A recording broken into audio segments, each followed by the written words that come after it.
February the 12th, 2009. Just outside Buffalo, New York.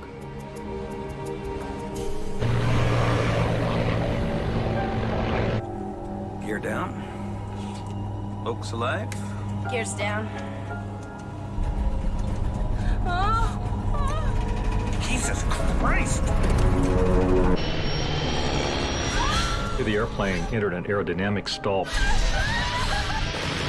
It did not recover.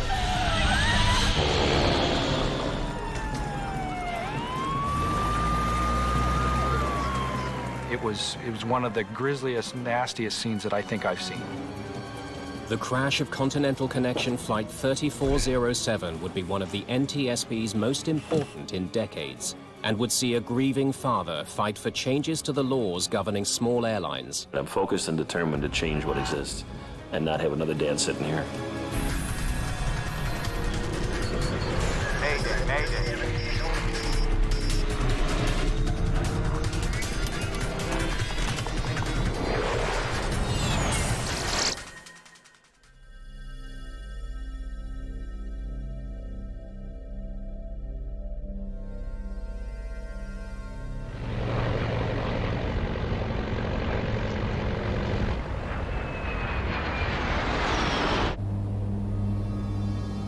Continental Connection Flight 3407, operated by Colgan Air, is en route from Newark, New Jersey to Buffalo, New York. It's been a busy flight for Captain Marvin Renslow. He's providing guidance to a new first officer, Rebecca Shaw, a former flight instructor from Seattle. Bless you. Shaw's only been with the airline for just over a year. She must decide if she now wants to become a captain. I don't know what I want to do with the upgrade. It depends where I'm based. Well, think of it this way. If you stayed on the queue, obviously you're not making the captain rate, Right. but you may have a better quality of life with regards to buying a house, having a schedule. Shaw trained to be a first officer on the plane they're flying now. A Canadian-made Bombardier Q400. It's a twin-engine turboprop, popular with regional airlines. The 45 passengers have had a long night. Their plane was held up for 2 hours at Newark, a delay considerably longer than their journey. Flight 3407 is heading northwest over upstate New York. The trip is only 53 minutes. Visibility is poor, and there's a forecast of snow and moderate winds in Buffalo.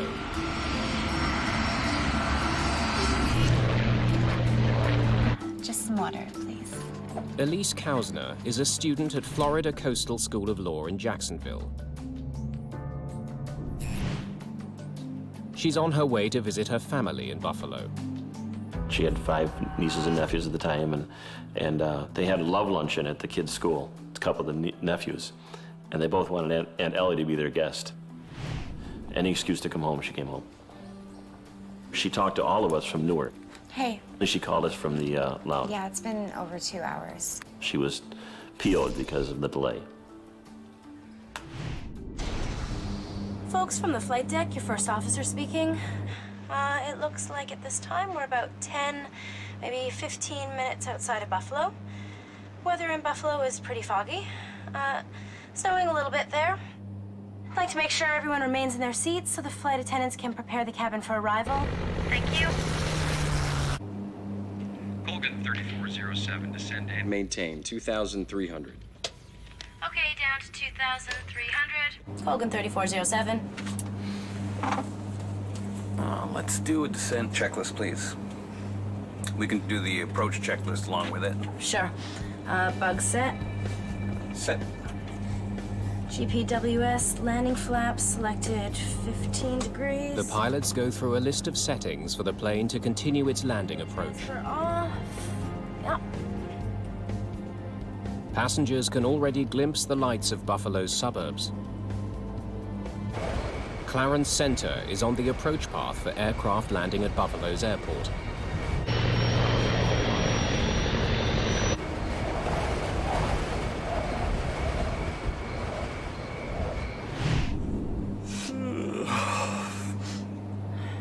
gear down. Locus alive. Gears down. All right, flaps 15. Extending the flaps provides more lift, allowing the plane to slow to its final approach speed.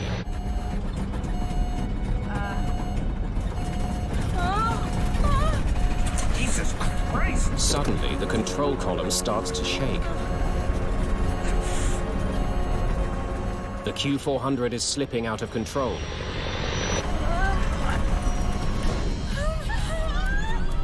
Captain Renslow struggles to keep his plane flying. But it seems to have a mind of its own.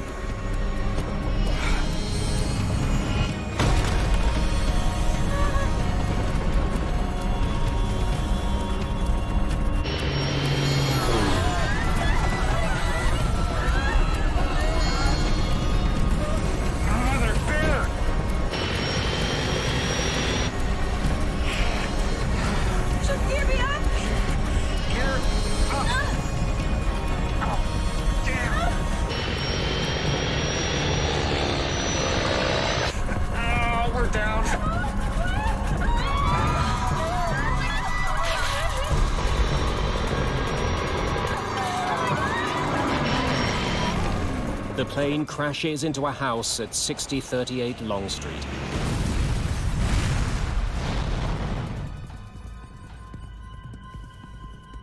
At air traffic control in Buffalo, Flight 3407 disappears from radar.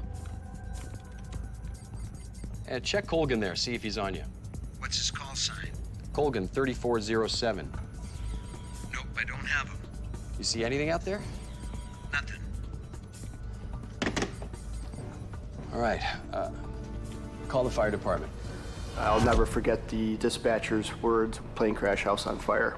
I immediately got my shoes on and my coat on, got in my truck and started heading down the driveway. Firefighters don't have far to go. 6038 Long Street, home of the Valinsky family, is less than a block from the Clarence Center station. As I turned towards the village, the whole village was aglow. You could see the smoke, you could see the flame. Karen Valinsky and her daughter make it out of their house alive, but her husband Douglas is killed. My initial reaction was there was no way that somebody made it out. But the EMS division reported that they had 2 people and they were taking them to the hospital. And I said, well, which firefighters are they? And they said, they're not firefighters, Chief, they're survivors from the house. I actually physically had to go to the ambulance and look inside for myself to believe. Firefighters have never seen a blaze like this. If you've ever gone to a bonfire and stood 5 feet from it and you couldn't take it anymore, that's what it felt like from 100 feet away. The height of it was just unbelievable, obviously because of the fuel that was probably added to it, and the debris area was very large. It was a very, very horrific sight. We live in the town where the plane went down, right down the road. My son was driving home from a soccer game and went right by the plane crash and called me up and said, there's a plane down in Clarence. Never really entered our brain that it was Ellie's plane. Flight 3407 has crashed 8 kilometers short of Buffalo Airport.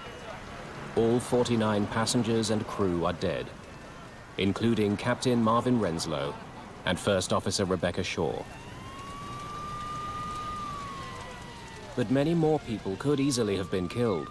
You picture a house, and to see a plane on top of this house, no more house left, no more plane, only the tail section. You're asking yourself, how in God's creation did this happen? And not wipe the whole block out. The next call was again from my son and said, in fact, it was Ellie's plane. And he said, Dad, there's no survivors. At which point my wife shrieked and just hit the ground. Chris said he's never heard his mother make a sound like that and I hope he never does again. So that's when we knew that she was gone, and that was probably within 45 minutes of the accident.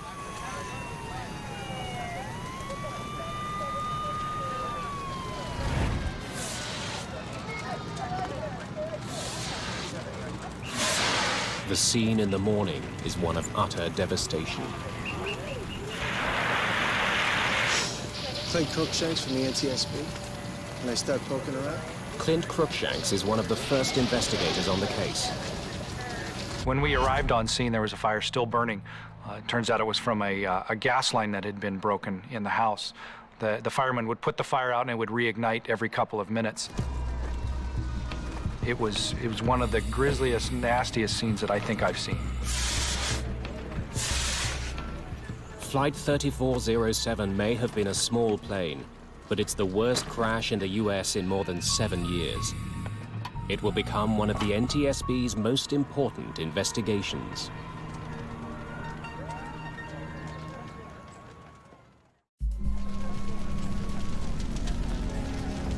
The fire at the crash site of Flight 3407 continues to burn, preventing investigators from examining the wreckage.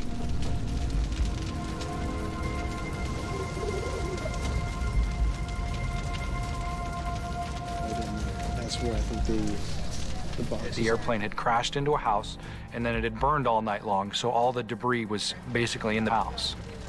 Our concern is that we're losing evidence. It's perishable, and if we can't get in there and get the fire out, then we're not able to maybe get a hold of evidence that might help us during the investigation. Clint Crookshanks urgently needs to recover the black box flight recorders, which could contain valuable clues about the accident.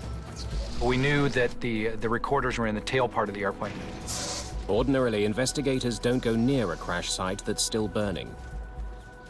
But if the black boxes can't be rescued, they may never find out what brought down Flight 3407. We started looking around and poking around into the wreckage and actually found out where they were.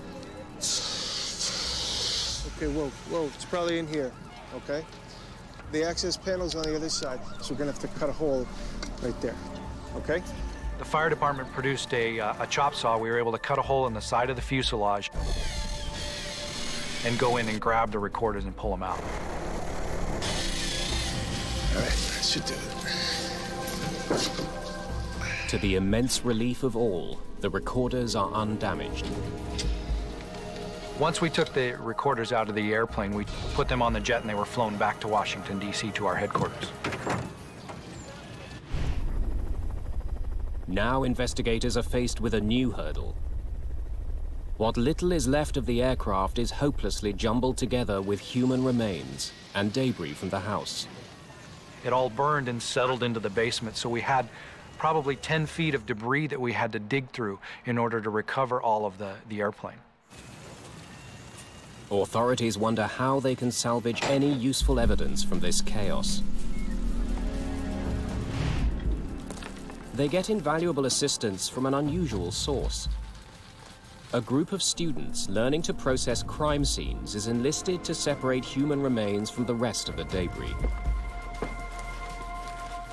They were graduate students from a local college, forensic anthropology students, and this was good experience for them to come dig through wreckage like this and look for human remains. It's landing gear over there, please. It's dirty, painstaking work, but it frees up investigators to concentrate on the aircraft ruins. So we were on our hands and knees with brooms, with little shovels, scooping out debris, identifying it as to house debris or airplane debris, and then putting it in different piles. The first question for me as a structures engineer is to figure out if the whole airplane made it to the scene of the crash. The wreckage is carefully studied to determine if the plane's four corners, nose, tail, and both wingtips are present.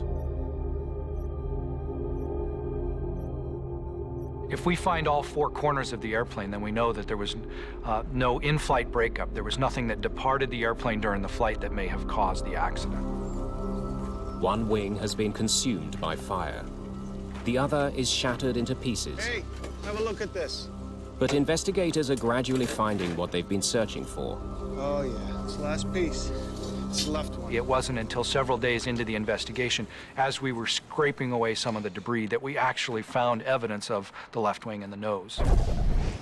Investigators now have all the pieces they need to conclude that the entire plane is at the crash site.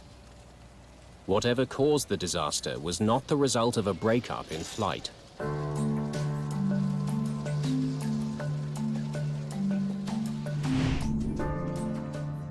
The tragedy of Flight 3407 is under intense scrutiny at the NTSB offices in Washington.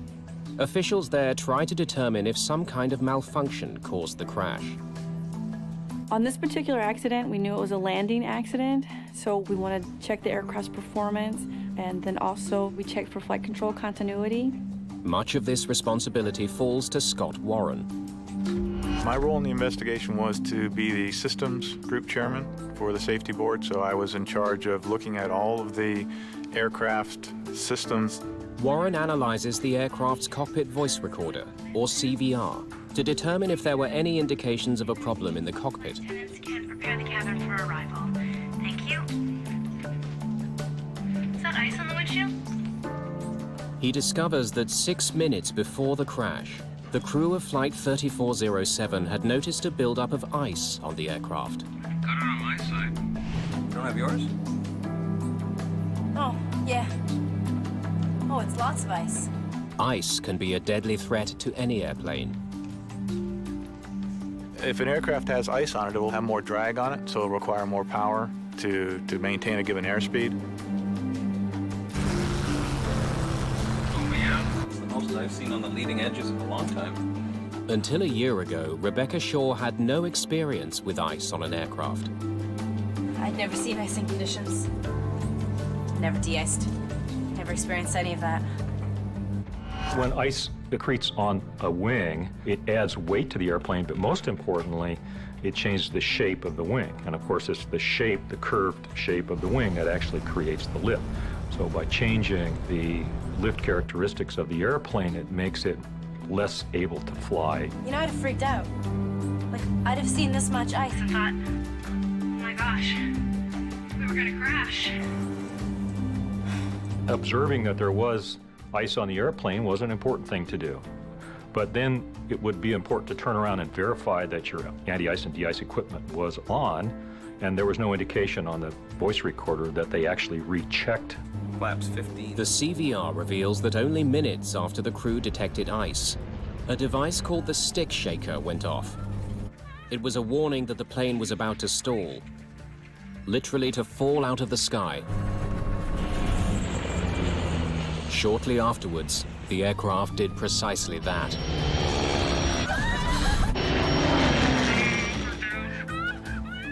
We know there were icing conditions. The only question was, were they bad enough to induce this airplane to have a failure?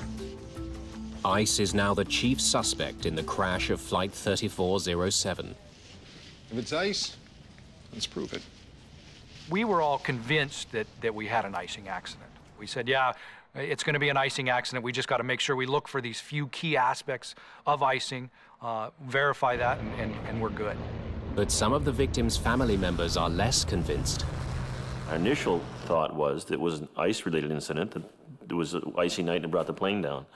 And as we began to talk to people who knew airline travel, who were pilots themselves, they would look kind of askance and say, I don't think so, that it doesn't make sense.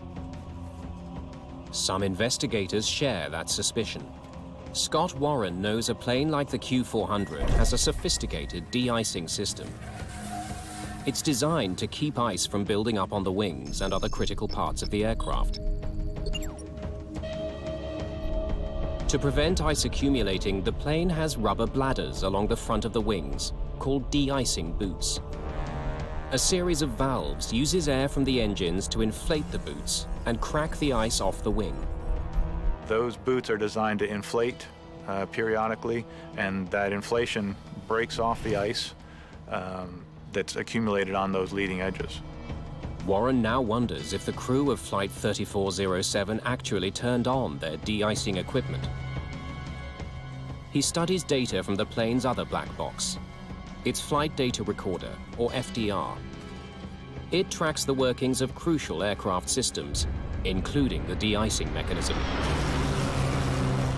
We know from the FDR data that the de-icing system had been selected on by the crew, and it was on during the majority of the flight, and certainly at the end of the flight it was recorded in the on position. But now Warren needs to figure out if the device was actually working. Just because the data records that the system is on, that's a start, but you can't necessarily believe that one piece of information. The only way to know is to find what remains of the plane's de-icing system and determine if it was active when the aircraft went down. Clint Cruikshank's team hunts for a crucial component of the system, the valves. Excuse me. Okay, everyone, I just want to... For the de-ice valves, we said, here's what it looks like. Look for something like this. If we can find those valves and we can test them and see if they're operating correctly. The valves were very important to us because they are the key component that moves air from the engines where the bleed air originates for the de-icing system.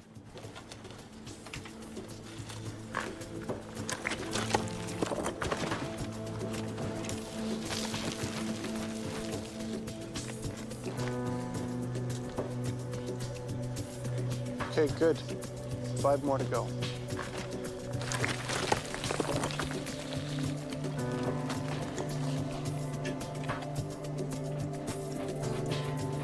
Five of the plane's 6 de-icing valves are eventually recovered. Some were badly burned, some were in fairly good shape. And we took those valves and we conducted as much testing on those valves as we thought was appropriate for the level of damage. We looked at the level of electrical conductivity, and we looked at the pressure testing. We looked at a wide variety of things depending on the condition of the valve itself. And as far as we could tell, all those valves were working properly. Is that ice on the windshield? Got it on my side. Now investigators have to consider the possibility Oh, yeah. Oh, it's lots of ice. that there was so much ice on the wings that the de-icing system couldn't get rid of it fast enough. Oh, yeah. That's the most I've seen on the leading edges in a long time. It has happened before. In Roselawn, Indiana, a French-built commuter plane crashed in 1994 after suffering a catastrophic buildup of ice on the wing.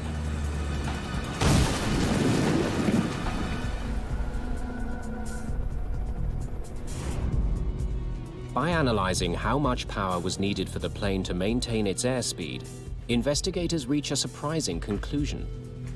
Basically, the aircraft was flying as if it had a relatively small amount of ice on it, but a very manageable amount of ice. Looks normal. It was not overloaded, it was not excessive. If ice didn't bring down the plane, something else must have caused it to stall. Warren studies the Q400's operating manual to learn the plane's stall speed, the velocity at which it can no longer generate enough lift to stay in the air. He discovers that in the conditions Flight 3407 was flying through, it's roughly 111 knots. He now compares the plane's stall speed with its actual airspeed just before the stall warning went off. 131 knots, well above the danger zone. Flaps 15. When the stick shaker went off, Jesus Christ! they were not necessarily at the edge of a stall. They were still 20 knots or so away from the stall. This new revelation deepens the mystery of Flight 3407. If it wasn't stalling, why did it fall out of the sky? Investigators turn their attention to the critical seconds before Flight 3407 went out of control. They look for clues that could explain why the stall warning went off when the aircraft was flying well within its safety margins.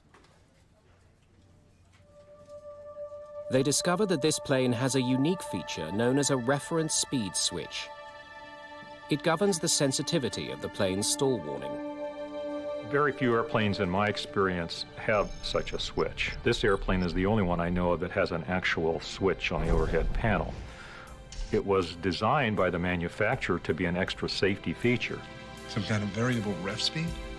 Pilots are supposed to turn on the reference speed switch when they're going to be flying through icing conditions. And we'll probably be picking up some ice. When in the increase position, it reminds pilots to fly faster to counteract any drag effect ice will have on the aircraft.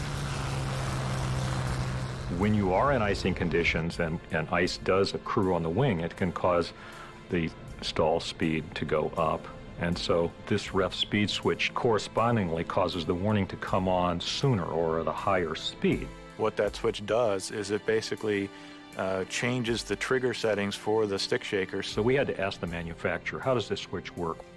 And what we found was it was part of the system's description that the crews got when they went through training, but they didn't get a lot of training on how to handle that switch. It seemed like it was too simple to worry about.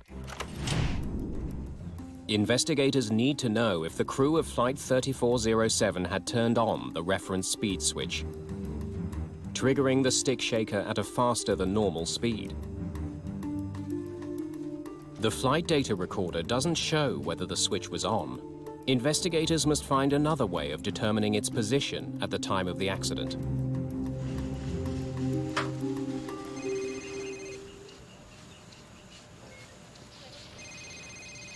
Clint here. Clint Cruikshanks is given a new priority. All right, I'll see if we have it. Recover the ice protection panel from the Q400's cockpit, where the reference speed switch is housed. Since the panel was in the cockpit, finding it is a challenge. Most of the front end of the airplane was consumed by fire, and so we didn't find anything except for little balls of molten aluminum, little wire bundles, and a lot of ash. But after an extensive search, Cruikshanks discovers that the ice protection panel is one of the few pieces of the cockpit that survived. Bingo. However, the knobs and switches are barely recognizable. Cruikshanks examines the charred panel to check the position of the reference speed switch. It was set to activate stall warnings at higher than normal speeds. We did find the ref speed switch in the wreckage, and it was in the increased position. This discovery only raises more questions. We'll probably be picking up some ice. The cockpit voice recorder indicates that as Renslow was beginning his descent into Buffalo, he commanded his plane to fly at the normal approach speed. Gear down. But what's strange is that with his reference speed switch on, he actually should have been flying faster, as this is what the switch would remind him to do. So why wasn't he? The plane's computer warned the crew to fly faster, according to the settings they had configured, by displaying a set of red bars on the airspeed indicator. But you may have a better quality of life with regards to... These bars are meant to warn the pilots that a stick shaker activation is imminent. Whenever it's right. If you're looking at the airspeed indicator, you should be aware that you're getting slow, and the stall warning may come on. Jesus Christ! It seems Renslow and Shaw were caught off guard. Still, they could have easily corrected the situation. Once the stick shaker activated, they could have turned the switch off, or they could have put the nose down and increased their airspeed. It's clear to investigators that Flight 3407 wasn't in danger of stalling when the stick shaker went off. So now they need to know exactly what happened after the stall warning was activated. An animated simulation of the crash is constructed, based on information from the flight recorders. Watch what happens just after the stick shaker goes off. It illustrates that just after the stick shaker was triggered, the plane suddenly pulled up. This action dramatically slowed the aircraft, and at this point it did stall. Essentially, the airplane entered an aerodynamic stall from which it did not recover. It pitched over and hit the ground. Investigators are dumbfounded. Flight 3407 wasn't stalling when the stick shaker went off, but a few seconds later it was. The crew's every action during that brief time now demands careful scrutiny. What did they do? It's a puzzle. How could a trained flight crew take a plane that wasn't stalling and in the space of a few moments make it fall from the sky? Anytime you have an apparent stall for no apparent reason, that's a mystery. You would expect that no flight crew would stall an airliner. So the question is why? The focus of the investigation now switches from the plane to the crew, specifically on the moves they made during the critical seconds after the stall warning sounded. We wanted to see if the way they flew the airplane was the way they were trained, according to the standard operating procedures that are portrayed in their flight manuals. The flight data recorder retains information from more than 1,000 different aspects of the Q400's flight operations. From the airspeed and altitude to the position of the rudder pedals and throttles. It also records the movements of the most critical flight control, the control column. Pilots use the control column to change the position of the elevators and ailerons, which manage the direction of the plane. The flight data recorder stores information not just about the control column's position, but how much force is applied to it as well. The FDR records what the control positions were. It has sensors built into the control column, it has sensors built into the control wheel. What Scott Warren finds when analyzing the control column's position is stunning. In response to the stick shaker, Captain Renslow should have pushed the column forward to bring the nose down and gain speed. But for some reason, he did the exact opposite. We found that the crew, instead of pushing forward, which is the normal response to a stick shaker triggering, the crew was actually pulling back on the controls. This had the effect of pulling the nose up, causing the airspeed to drop and tipping the aircraft into an actual stall. Captain Renslow had apparently mishandled one of the most elemental piloting maneuvers: how to recover from a stall. Above everything, it requires gaining airspeed to get out of the red. The recovery procedure is fairly simple and straightforward. It requires pushing forward on the controls and adding full power. At any point in time, had the captain pushed forward on those flight controls, he had a reasonably good chance of recovering quickly. From everything we've gained, that stall was recoverable on a repeated number of levels on a repeated basis. There was no reason for that plane to go down. Investigators also learned that First Officer Shaw, in trying to help Renslow deal with the crisis, inadvertently made things worse. I put the flaps up! She retracted the flaps, reducing the amount of lift as the plane struggled to stay in the air. Had the first officer simply called out, "You're stalled," advanced the power, pushed the nose over, the airplane would have been able to recover. From a human point of view, it's sad to recognize that those sorts of things happened and the tragedy that came from that. It's concluded that Captain Renslow's failure to properly respond to the stall warning was the primary cause of the crash of Flight 3407. As the issue is now pilot error rather than mechanical failure, human performance investigator Evan Byrne is brought on board. His first question: why hadn't either Renslow or Shaw noticed that their airspeed was too low for the icy conditions?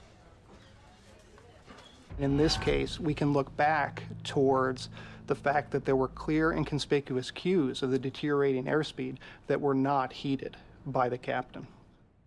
Byrne listens to the cockpit voice recording to try to understand what might have led to that oversight. Where you could be home with your husband to take care of and all that stuff. He learns that the crew had been talking throughout the flight. The conversation continued during the landing approach.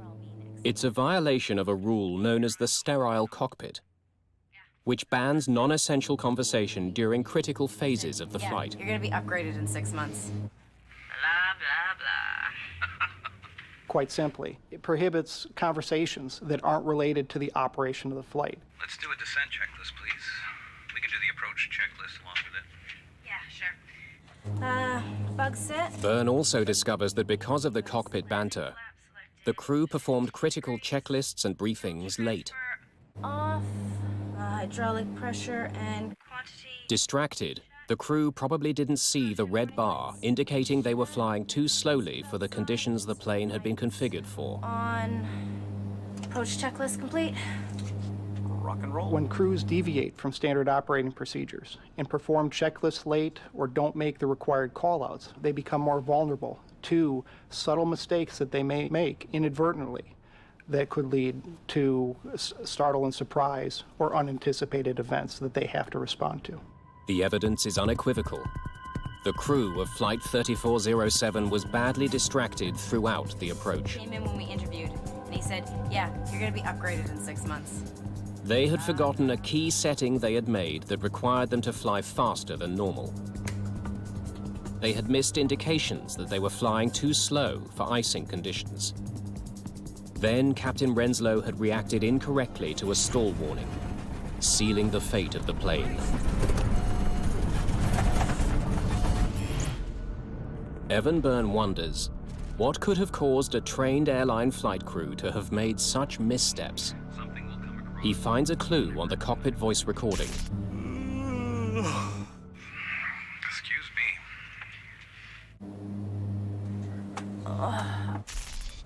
The crew was showing signs of fatigue. Could Renslow and Shaw have been too tired to function effectively on the flight deck? It's a tough question. Answering it will require tracking their movements during the 72 hours leading up to the crash. It's basic gumshoe detective work in the investigation where we're trying to collect as many facts as we can. Byrne interviews the families of the pilots. Could I speak to Mrs. Renslow, please? He studies the pilots' mobile phone bills and records of text messages.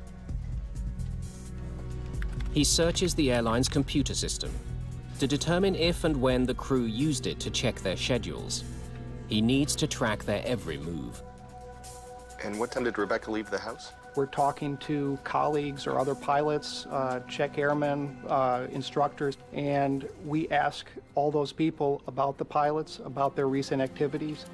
He learns that neither pilot actually lived anywhere near Newark, but could not afford to stay in hotels on their salaries.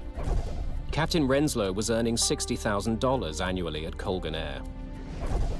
First Officer Shaw was being paid less than $16,000 a year, substantially less than an average bus driver. As a result, both pilots had made long cross-country commutes to Newark.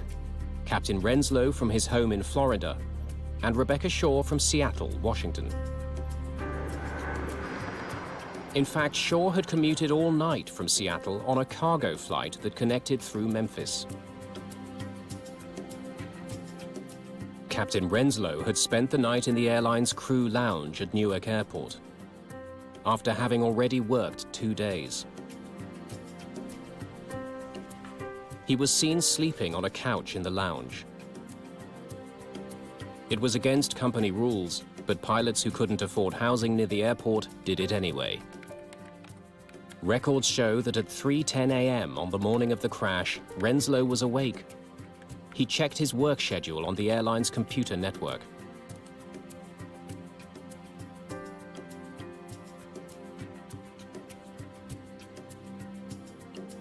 Next stop, Buffalo. At 7:29 a.m., Rebecca Shaw sent a text message to her husband, telling him she'd arrived safely in Newark. Hi, honey, it's me. Phone records indicate that later in the morning, Captain Renslow was on the phone several times. Rebecca Shaw was noticed having a nap, catching up on the rest she'd lost flying in the night before. It's not a lot of sleep. We ultimately concluded that it was likely that both crew members were experiencing some effects of fatigue at the time of the accident. Her job is to watch the airspeed. Her job was to watch the instrument panel, and my view is she was fatigued to the point where it's like right here in your soul dull. I think that's where she was, and he just was not capable. He was just, he shouldn't have been flying an airplane. The revelation leads John Kausner to become a fierce advocate for changes to the industry. He raises awareness among both lawmakers and the public about the need to improve regulations governing pilots at regional airlines. This is just saying we support 3407 families, their fight for aviation safety, and these representatives and congressmen and senators have done that for us, and we're very appreciative. He takes his fight all the way to Washington, D.C. We needed to do something, and so we began to advocate in Washington weekly, every other week. I mean, we've made innumerable trips down there. And immediately the families just gelled. We all attended the hearings and began to say, this is what we can do. The crash of Flight 3407 focused the world's attention on a growing safety problem. The relatives of those who were killed will help eliminate that threat. The crash of Flight 3407 exposed wide-ranging shortcomings in the regulations that govern regional airlines. These smaller airlines now make up half of all daily passenger flights in the US.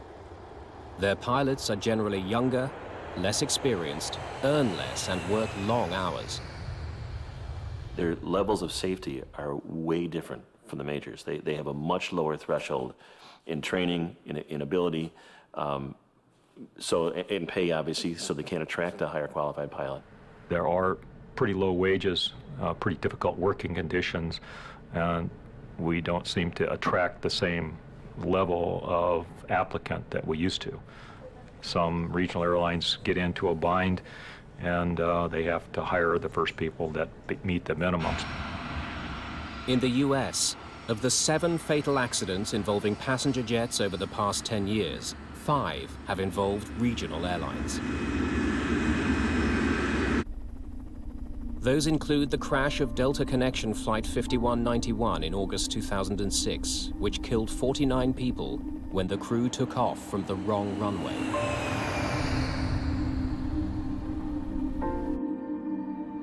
John Kausner's campaign to change laws governing pilots has paid off. We relied on your support. We needed your support. You nurtured us. We want to thank all of you from all of us. A year and a half after the crash, under pressure from Kausner and other victims' family members, the US Senate passed a bill which toughens training requirements and forces the FAA to draw up new rules on pilot fatigue.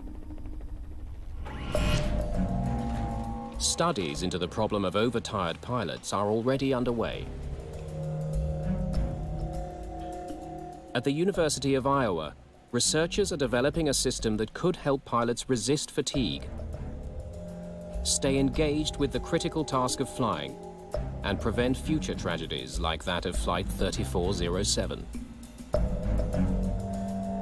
Thomas Schnell is a human factors engineer. We use a number of neurocognitive and physiological sensors that we apply on subjects, pilots that we invite for our studies. Is going to be free-floating. We'll just go ahead. He's studying how pilots stay alert on the flight deck as a test subject conducts a cross-country journey in a simulator.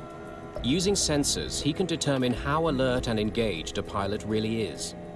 The research could lead to the development of fatigue detectors on airplanes.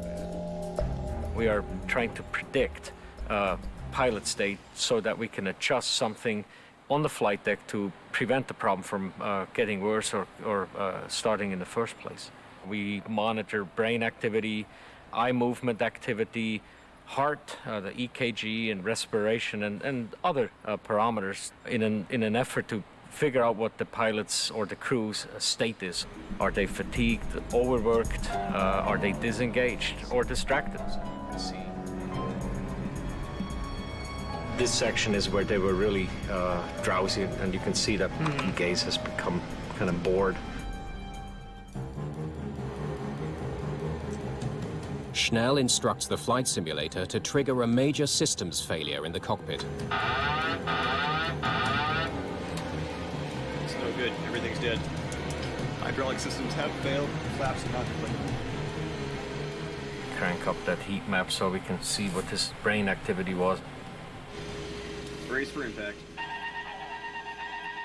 When a crew is fatigued, what you might see is their reaction to events may slow down. So you'll see mistakes being made on the flight deck. It's precisely these kinds of mistakes on the part of Renslow and Shaw that ultimately crashed Flight 3407 and killed 50 people. It's a tragedy that should not have happened, that was foreseeable, was preventable, and it's repeatable if we don't do something about it. I'm focused and determined to change what exists and not have another dad sitting here.